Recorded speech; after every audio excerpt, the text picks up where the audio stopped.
Bharatiya Janata party है वह सिर्फ और सिर्फ धन और बल के आधार पे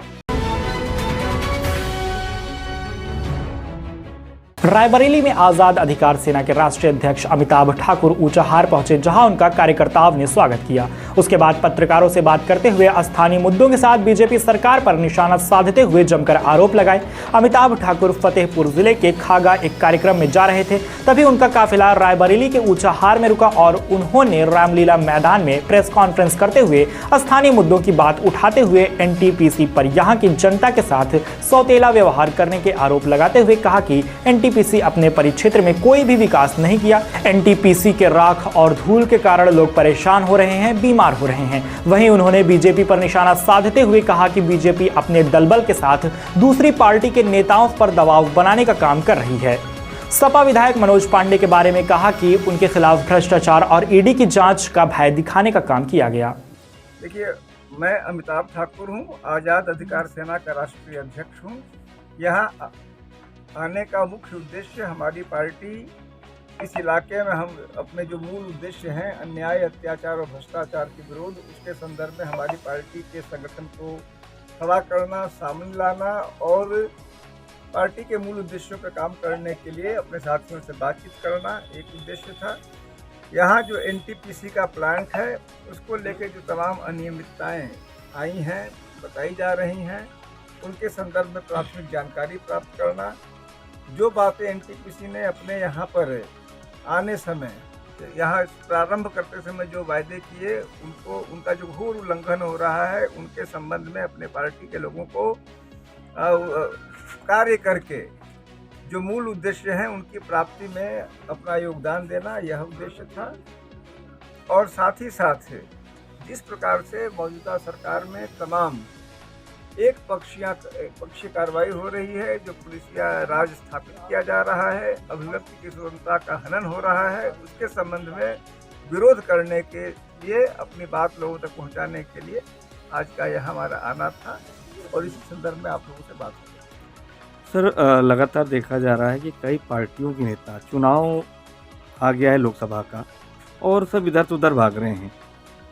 आप हाल ही में देख रहे हैं जिस तरीके से एक बीजेपी का जो एक फंडा है, इस तरीके से बीजेपी सरकार लगातार अपने जो विकास के वादे हैं उनको लगातार जनता के बीच रखने का काम कर रही है। वहीं जो विपक्ष है वो पूरी तरीके से जनता के बीच जो अपनी सरकार में अपने समय में जो कार्य कराए गए थे उनको नहीं रख पा रहा है। फिर आप भी एक पार्टी के राष्ट्रीय अध्यक्ष हैं, तो इसको किस नज़रिए से देख रहे हैं?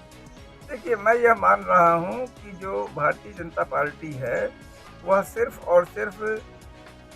धन और बल के आधार पे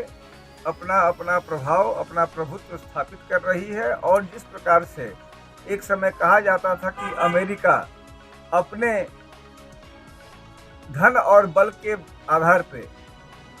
बलपूर्वक पूरे विश्व पर राज करने के लिए प्रयासरत था, जो कि स्थितियां बदली और आज अमेरिका अनवरत नीचे गिरता जा रहा है। काफ़ी कुछ उसी तरह की स्थितियां भारतीय जनता पार्टी ने भी स्थापित किया है, जहां किसी को भी, आपके यहाँ के स्थानीय विधायक हैं मनोज पांडे,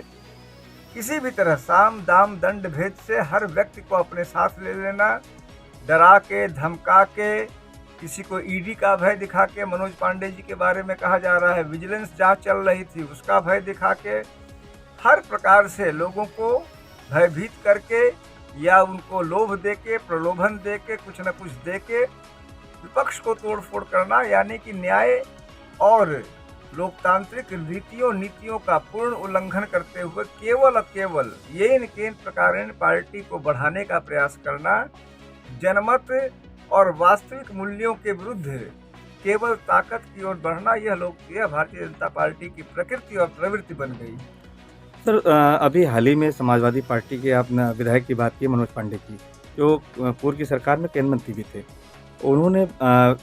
मुख्य सचेतक से इस्तीफा दिया है, लेकिन उन्होंने एक बयान दिया है कि समाजवादी पार्टी में हिंदू देवी देवताओं को अभद्र भाषाओं का प्रयोग किया जाता है, इसलिए उनको बड़ा वो लगा है। आप बता रहे हैं कि ईडी का डर है इसलिए उन्होंने पार्टी इस्तीफा दिया है, तो सर हकीकत क्या है? सर देखिए, हमारी पार्टी के पास जो जानकारी प्राप्त हुई है सूत्रों से, उसके अनुसार यही है कि जो 2021 फरवरी 2021 में इनके विरुद्ध जो खुली जांच प्रारंभ की थी उत्तर प्रदेश सरकार ने सतर्कता अधिष्ठान के द्वारा, वह पिछले 3 वर्षों से लंबित रखी गई है और वह कैरोट एंड स्टिक का जो प्रिंसिपल है यानी उसका खौफ दिखा के यह स्विचिंग ओवर कराया गया है, यह हमारी जानकारी है। मैं इस संबंध में स्वयं शीघ्र ही विजिलेंस के डायरेक्टर से मिलकर उस मुकदमे की स्थिति ज्ञात करूंगा और यदि ऐसा है तो निश्चित रूप से यह लोकतांत्रिक मूल्यों और लोकतांत्रिक अनीति का एक अत्यंत ही गंभीर उदाहरण होगा।